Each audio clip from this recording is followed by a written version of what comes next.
On est tous déjà tombés sur ce genre de vidéo à plusieurs dizaines de millions de vues.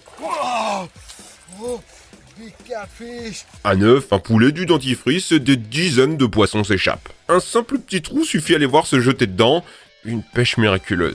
Évidemment, tout est faux. Les poissons sont très fatigués, voire carrément morts. On a creusé un trou, on les a placés là, et quelqu'un hors caméra les pousse à l'extérieur. Tout ça pour faire des vues. Évidemment, pêcher n'est pas si facile.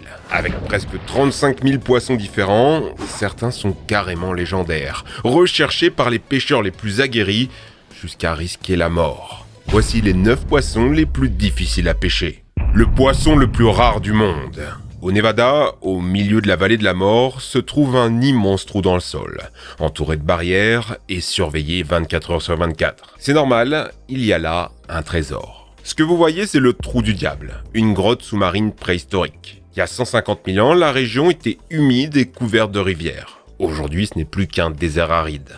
Eh bien, le trou du diable est un vestige de cette époque aquatique. Ça fait 20 000 ans qu'il est isolé et que la vie de l'époque continue d'y prospérer. Voilà pourquoi on y trouve les derniers Cyprinodon diabolis. Une espèce qui n'a quasiment pas changé depuis la préhistoire. Il n'existe à aucun autre endroit sur Terre. Les poissons restent à la surface pour y manger des algues. Leur milieu est ultra fragile. La population peut être divisée par 2 à la moindre variation. Dans les années 90, ils étaient 500. En 2013, 35, sans qu'on sache vraiment pourquoi. Heureusement, récemment, la population est remontée à 175. On a tenté d'en enlever en captivité, mais ça semble impossible. Plein de petits organismes qu'on trouve dans l'eau moderne dévorent les œufs et les larves. L'humain aussi est un danger. En 2016, par exemple, 3 Américains alcoolisés sont entrés dans la réserve en explosant la porte à coups de fusil à pompe. Ils y sont baignés et même vomis dans l'eau. Ils seront condamnés à 1 an de prison. De tous les poissons que vous pouvez pêcher, c'est clairement le plus risqué, parce que vous êtes sûr de finir derrière les barreaux. Un autre poisson préhistorique, qui lui a moins de chance, ce sont les poissons-mains. Des anomalies vivantes. Ils se déplacent au fond de l'eau en marchant avec cette nageoire ventrale qui ressemble à une main. C'est mignon, mais leur histoire est tragique. Il y a 200 ans, vous en trouviez partout dans les eaux australiennes. Mais la pêche, la pollution et l'introduction d'espèces invasives, comme l'étoile de mer, ont détruit son habitat naturel. Il y a certaines espèces de poissons-mains qu'on n'a pas vues depuis plus de 100 ans. On n'est pas sûr de leur disparition totale parce qu'ils sont cachotiers. On a déjà aperçu de minuscules groupes de survivants. En 2021, par exemple, on a revu un poisson-main rose, une espèce qui n'avait pas été observée depuis 22 ans. Il y a aussi les rouges, quelques dizaines, répartis sur 2 tout petites zones. Là aussi, si on vous voit avec une canne à pêche dans le coin, direction prison. Le poisson le plus rusé du monde. Le pompanoplume n'a rien d'impressionnant. On en trouve partout en Amérique, ils sont pas spécialement gros, ni particulièrement puissants. Mais les pêcheurs savent qu'il leur faudra plusieurs années pour en attraper un. Certains y ont dédié leur vie avant d'abandonner. Leur secret, un odorat surdéveloppé, une vue à presque 360 degrés et surtout un incroyable sens du danger. Ils sont toujours sur leur garde dès que quelque chose ne va pas. Sa nourriture, il la vérifie plusieurs minutes avant de la manger. S'il y a un bout d'hameçon qui dépasse, c'est foutu. Ce qu'il aime lui, c'est les mollusques enterrés dans le sable. Autant vous dire qu'un appât classique ne marchera pas. La technique, c'est plutôt d'attacher un crabe vivant à votre ligne, d'aller directement dans son territoire de chasse et d'attendre des heures sans bouger, sans faire un bruit. Sauf qu'avec les pompanos, c'est jamais fini. Ils sont capables de décrocher leur hameçon avec un mouvement spécial de la tête, et si ça marche pas, ils filent entre les roches pour essayer de couper la corde. C'est ça qui fait la légende de ce poisson, aussi futé qu'imprévisible. Si vous en attrapez un, vous pourrez vous en vanter pendant des années. Dans le même genre, on a aussi les poissons bananes, qu'on pêche à la mouche en imitant les mouvements d'un insecte à la surface de l'eau. Mais pour ça, il faut trouver sa cachette, et ce poisson est un vrai fantôme. Ces écailles sont un camouflage qui reflète le fond de l'eau, sans compter qu'ils fuient facilement à la vitesse de l'éclair, presque 50 km/h. Forcément, si vous en attrapez un, attendez-vous à un combat acharné. Ils sont capables de sprinter si rapidement que votre ligne cassera. On ne les pêche que pour le sport, toujours les relâcher après coup. Le poisson de mer le plus convoité. Avant de finir dans cette minuscule conserve, un thon, c'est ça. Un monstre au sommet de la chaîne alimentaire. Jusqu'à 4,60 m pour 680 kg. Les humains sont tout rikiki à côté. À part les requins, il n'y a pas grand chose qui leur font peur. Ils sont taillés comme des missiles, certains chercheurs parlent d'une vitesse théorique de plus de 100 km/h. Ces nageoires rétractables lui permettent des changements de trajectoire instantanés. Ils ont un système sanguin unique qui conserve la chaleur produite par leurs muscles, ce qui en fait un des rares poissons à sang chaud.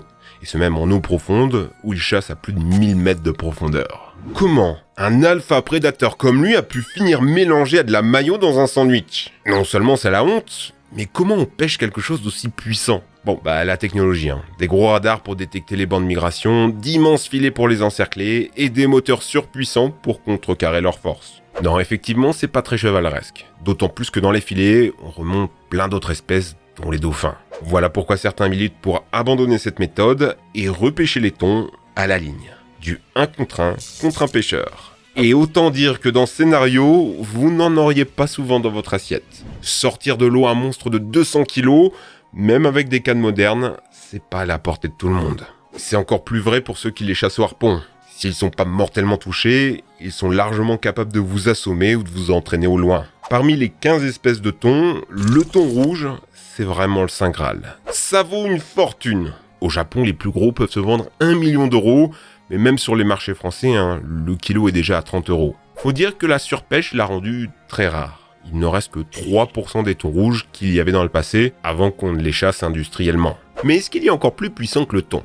Si vous habitez en Guadeloupe ou en Guyane, vous pensez peut-être aux tarpons, qui sont célèbres pour leur capacité à se battre comme des lions après avoir mordu l'hameçon. Ils sont capables de respirer de l'air pur, sautent jusqu'à 3 mètres hors de l'eau, et leurs mâchoires très solides les rendent difficiles à hameçonner. Mais en fait, des poissons puissants, on pourrait en citer des dizaines. Tasards noirs, espadons, carangues géantes, maï-maï, mais aucun ne rivalise avec les marlins. Une famille de poissons qui explose tous les records. Déjà, c'est les poissons les plus rapides au monde, avec plus de 100 km/h théorique.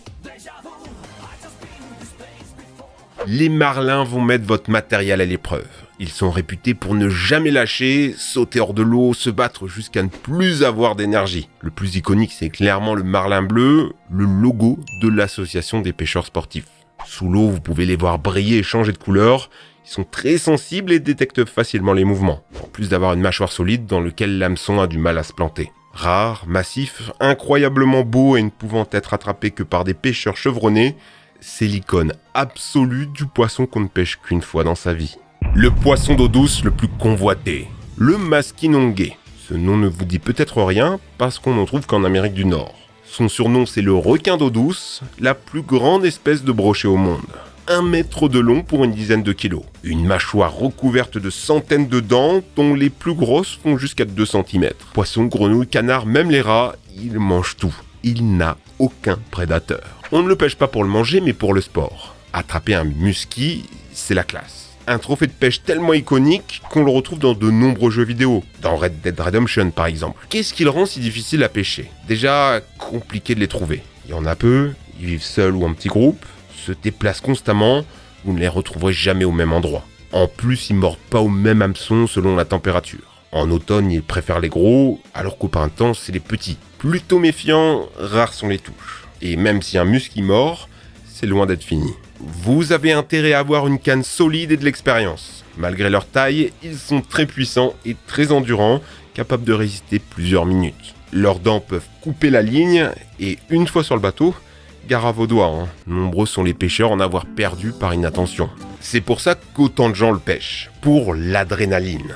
Ils sont quasi systématiquement relâchés dans l'eau. Une pratique qui a des conséquences sur leur morphologie. Les poissons deviennent plus grands, plus forts qu'à l'époque où on les mangeait. Après, pour les courageux, il existe en eau douce des poissons bien plus gros. Le record étant un esturgeon beluga de plus de 7 mètres et 1500 kg. La taille fait jolie sur la photo, mais c'est pas si impressionnant que ça à pêcher. Ils mordent assez facilement à l'hameçon, c'est juste qu'il faudra du bon matériel adapté pour les sortir de l'eau. Car ils se débattent avec force et peuvent même sauter. Malheureusement, eux, ils sont braconnés. On les éventre pour leurs œufs, le caviar.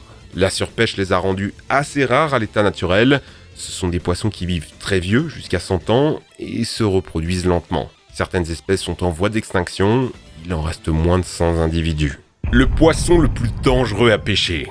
Vous pensez peut-être aux requins. Après tout, ce sont des poissons. Et un requin-baleine de 10 mètres de long, ou un grand requin blanc, ça doit être un sacré défi, non? Pas vraiment. C'est même tout le contraire. Si vous utilisez un poisson vivant comme appât, vous avez de grandes chances d'en attraper un par accident. C'est un prédateur, il se pose pas de questions, et c'est une calamité pour les pêcheurs. Non seulement c'est pas amusant, mais certains sont protégés, donc vous pouvez finir en prison. Et bonne chance pour leur retirer l'hameçon. Et ceux que vous arrivez à relâcher risquent de mourir d'infection. Les scientifiques ont leur petite technique, une nacelle pour les remonter, une serviette noire sur les yeux, et ils se laissent faire comme des gros bébés. Vous avez peut-être aussi entendu parler du poisson tigre Goliath, une sorte de piranha XXL qui vit en Afrique, 1,50 m pour 50 kg. Avec ses 32 dents acérées, il mange des proies plus gros que lui. On l'a déjà vu attaquer des humains et même des crocodiles. Il va briser votre ligne si elle n'est pas assez solide. Et attention, une fois remonté, vous pouvez y perdre les doigts. Car oui, le plus grand danger, c'est peut-être l'imprudence de l'homme. Prenez par exemple le poisson-chat à tête plate, une espèce invasive qui vit au fond des rivières aux États-Unis. Vous pouvez les pêcher traditionnellement avec une canne, rien d'extraordinaire. Mais au sud du pays, vous verrez peut-être des gens les pêcher à la main. Ça s'appelle le noodling. Au printemps, les poissons-chats pondent leurs œufs dans des trous creusés dans la vase. Le mâle garde le nid. Ce qu'il suffit de faire, c'est de tâter le fond de l'eau, provoquer la bête et attendre de se faire mordre. Oui, on parle de se faire volontairement attaquer par un poisson de 50 kg. Non, mais c'est sans danger, ils ont pas de dents. Détrompez-vous. Si vous tombez sur un gros poisson-chat, il va vous briser le bras. Sa bouche est puissante, ses coups de queue encore plus. Le vrai danger, c'est de se faire emporter. Dans ces eaux boueuses, au courant violent, personne ne va vous retrouver. Nombreux sont les pêcheurs morts noyés, sans compter que mettre la main un peu partout à l'aveugle, c'est pas une bonne idée, avec tous les serpents, les alligators ou même les grosses tortues et les castors qui peuvent vous couper un doigt. Ça n'empêche pas qu'il y a des compétitions où même des enfants participent. Alors dans cette liste, c'est quoi votre poisson favori? Celui que vous voulez attraper. Peut-être aucun d'ailleurs, parce que vous estimez que ce loisir, aussi proche de la nature soit-il, blesse des animaux. Dans ce cas, n'hésitez pas à en débattre en commentaire, donnez votre avis, vos idées, dans le calme et la bienveillance. Pensez à vous abonner à la chaîne. Allez les amis, ciao!